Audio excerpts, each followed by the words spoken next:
Allahumma salli wa sallim wa barik ala sayyidina Muhammadin wa ala alihi wa ashabihi ajma'in wa ba'd.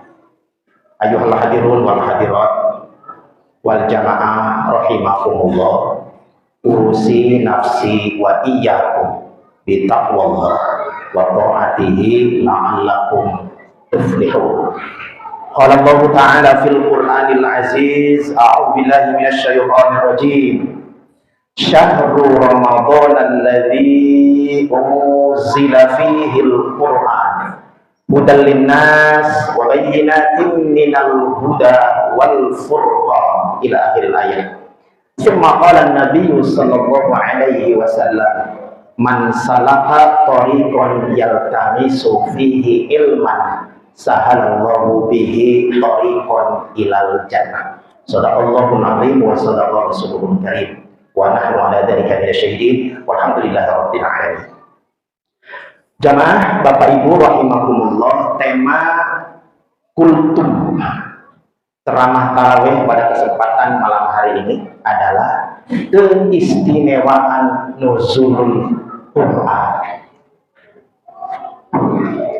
Yang disampaikan pertama, perlu kita sadari dan pahami bahwa saat ini seluruh ayat Al-Quran firman Allah sudah turun semua, terwahyukan kepada junjungan habibana wa nabiyana Rasulullah Muhammad sallallahu alaihi wasallam. Apa yang membuat keistimewaan Al-Quran diturunkan? So pasti yang melaksanakan, yang menjadikan Al-Quran itu sebagai petunjuk dalam hidupnya selama dia hidup di dunia.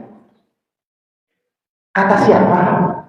Firman Allah. Makanya keistimewaan Al-Quran diturunkan oleh Allah untuk seluruh umat manusia supaya menjadikannya sebagai petunjuk hidup.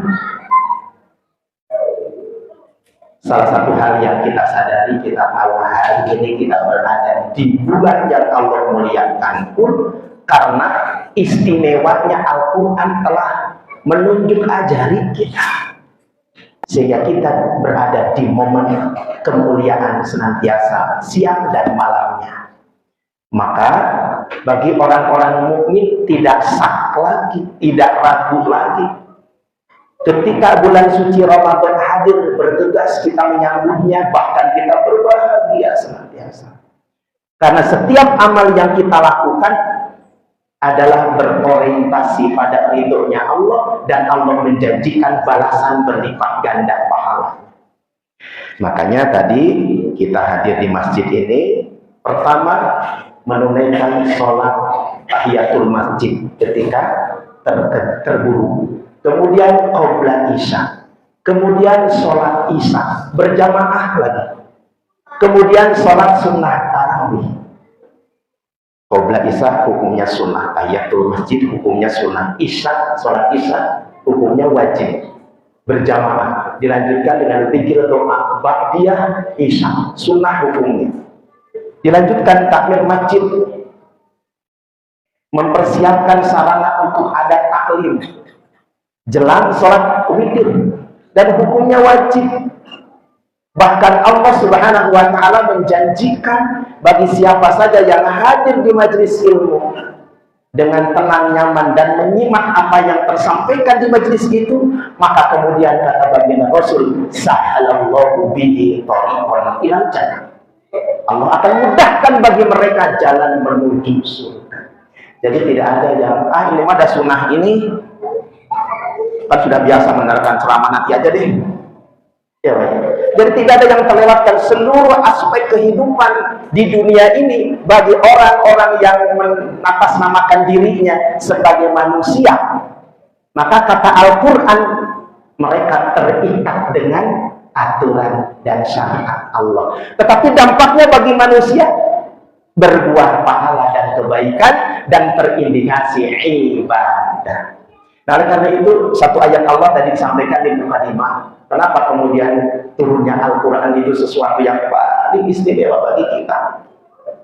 Karena Allah sendiri yang menyampaikan kepada kita, dan Allah tidak memiliki orientasi dan kepentingan apapun. Manusia itu mau ibadah atau tidak, mau puasa atau tidak, terserah, kata Allah. Jelas ayatnya Pak ya. Wa ya'mal mithqala dzarratin khairan yarah wa ya'mal mithqala dzarratin syarran yarah. Tapi masalahnya kita ini diberikan hidup oleh Allah, dan ini sesuatu bukan kebetulan. Kata baginda Rasul, Allah mempersiapkan hidupnya kita, lahirnya kita ke alam dunia yang lahirnya berbeda-beda, jenis kelaminnya berbeda, tempat lahirnya pun berbeda, nasibnya berbeda, kelak kapan waktunya wafat pun berbeda. Allah sudah mempersiapkan 50.000 tahun sebelum penciptaan langit dan bumi. Jadi tidak asal-asalan kita dihadirkan ke alam dunia, dan pada tahun ini kita mampu untuk melaksanakan saum dan rangkaian ibadah di dalamnya pada tahun 1440 Hijriah. Ini bukan kebetulan. Ini sudah tercatat di lauh mahfuz Allah Subhanahu wa taala. Jadi kata Allah, karena manusia itu memiliki tugas yang pokok di dunia ini atas hadir dan hidupnya, dan dihidupkan oleh Allah adalah a'udzubillahi minasyaitonir rajim wa ma khalaqtul jinna wal insa illa liya'budun. Tidak ada tugas lain, Pak. Dari mulai balik nih anak-anak kita ini. Anak-anak kita sudah berusia 15 tahun, kalau anak laki-laki atau sudah mimpi basah, sudah wajib sholat fardu, wajib mencari ilmu, dan pahala dosanya pun ketika melakukan kemaksiatan untuk dirinya. Siapa yang wajib mempersiapkan anak-anak supaya tidak terjerumus ke dalam api neraka? Orang tuanya. Kata siapa? Kata Al-Quran. Makanya walhasil betul kata Allah, bahwa Al-Quran diturunkan oleh Allah melalui wahyu yang disampaikan kepada baginda Rasulullah SAW adalah hudan linnas, untuk petunjuk bagi seluruh manusia. Jadi bagi siapa saja yang merasa dirinya manusia, wajib menjadikan Al-Quran sebagai petunjuk. Itu pun kalau mau selamat dunia dan akhir. Kata Allah, "Falhamaha fujuraha wa taqwaha." Kata Al-Quran, Allah telah memberikan akal, Allah telah menganugerahkan ilham, pemahaman tentang kebenaran, mana yang hak, mana yang batin, mana yang wajib, yang sunnah, yang mubah, yang makruh, yang haram. Sudah dijelaskan dalam syariat. Bagaimana sikap kita? Ambil petunjuk. Al-Quran bagaimana memberikan juknis dan cukrahnya agar kita hidup sesuai dengan apa maunya Allah. Dan tidak lama, sebetulnya Al-Quran supaya dijadikan petunjuk oleh kita selama kita hidup. Selama kita hidup. Makanya kata Allah Subhanahu wa taala di dalam surat Ali Imran, a'udzubillahi minasyaitonir rajim. Ya ayyuhalladzina amanu taqullaha haqqa tuqatih wa la tamutunna illa wa. Tugas kita orang-orang mukmin bertugas untuk meraih takwa, derajat yang paling tinggi di sisi Allah. Kapan waktunya? Nih momen yang paling besar kemungkinannya kita diangkat oleh Allah ke derajat yang paling tinggi. Kata siapa? Kata Al-Quran. Dan saum kita ditunaikan, diwajibkan atas orang-orang yang beriman saja untuk menggapai derajat takwa. Kenapa? Karena Ramadan itu adalah seluruh aktivitas orang-orang mukmin bernilai ibadah. Ada satu hadis bahwa tidurnya orang yang saum itu adalah ibadah. Padahal hukum asal tidur itu adalah mubah. Mau tidur, mau kagak, terserah. Tidur gak dapat pahala, tidak tidur juga tidak disiksa. Tapi bagi orang-orang yang saum, dinilai oleh Allah saumnya atau tidurnya orang yang saum termasuk kategori ibadah. Apalagi kalau ngikutin taklim, infak, sedekah, baca Al-Quran, sholat sunnah, seluruhnya adalah bernilai ibadah dan dilipat gandakan oleh Allah Subhanahu wa taala. Kesimpulannya, Bapak Ibu jamaah rahimakumullah, kemuliaan nuzul Quran hanya bagi orang-orang yang tidak mengabaikan ayat itu berlalu dalam hidupnya.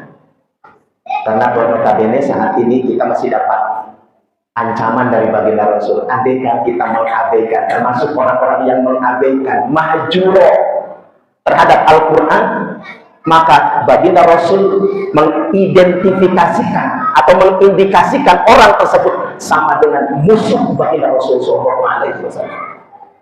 Mengabaikan, kan sekarang mah pilih-pilih Bapak Ibu. Coba ayat-ayat yang dilaksanakan kebanyakan ayat-ayat ruhiyah. Ya ayyuhalladzina amanu kutiba alaikumus syiyam. Alhamdulillah, Bulan Ramadan sudah tiba lagi, kita bergegas untuk melaksanakan saum, walaupun orang-orang munafik mah ya tidak senang aja tetap ya. Tapi lihat ayat yang lainnya Pak. Ya ayyuhalladzina amanu kutiba alaikumul qisas. Kan wajib juga tuh.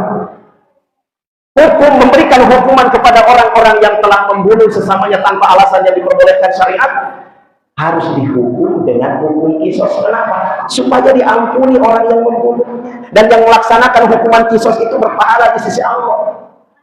Sekarang kan enggak, pilih-pilih, naik banding, menggunakan pengacara, bagaimana kemudian terbebas dari hukuman itu. Itulah kemudian salah satu ayat-ayat Allah yang dipilih-pilih. Satu lagi, kutiba alaikumul qital. Kan sama kutiba apa sama-sama? Maknanya juga sama, telah diwajibkan. Kenapa kemudian tidak segera mungkin saudara-saudara kita sekarang yang di Palestina, yang di Gaza itu mah bukan perang Pak, genosida, itu mah membunuh. Kan kalau perangnya tentara dengan tentara, ini kan bukan. Nah kenapa kemudian ini terdiam? Termasuk negeri-negeri kaum muslimin. Justru kita bersemangat untuk memberikan infak selalu yang mereka dan Allah berikan kesempatan mengirim tentara.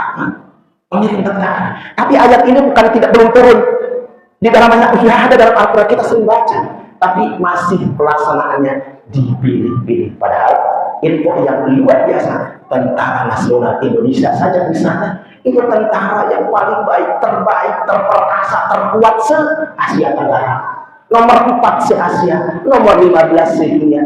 TNI belum digabung Malaysia, Saudi, Emirat digabung, tinggal dikirim ke Palestina. Udah gitu peluang untuk jihad fisabilillah terbuka. Gitu Pak ya. Udah ada kode habis waktunya.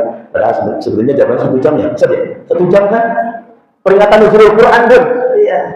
Baik. Bapak Ibu rahimakumullah, walhasil masih banyak PR kita, orang-orang mukmin.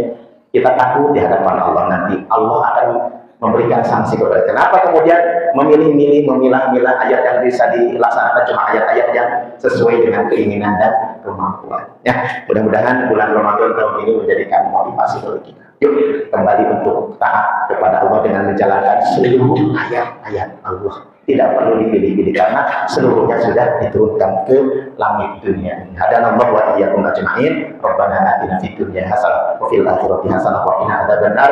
Subhanakallahumma wa bihamdika asyhadu an la ilaha illa anta astaghfiruka wa atubu ilaik. Walhamdulillahirabbil alamin. Wal 'afwu minkum minal khata' wa nisyan. Assalamualaikum warahmatullahi wabarakatuh.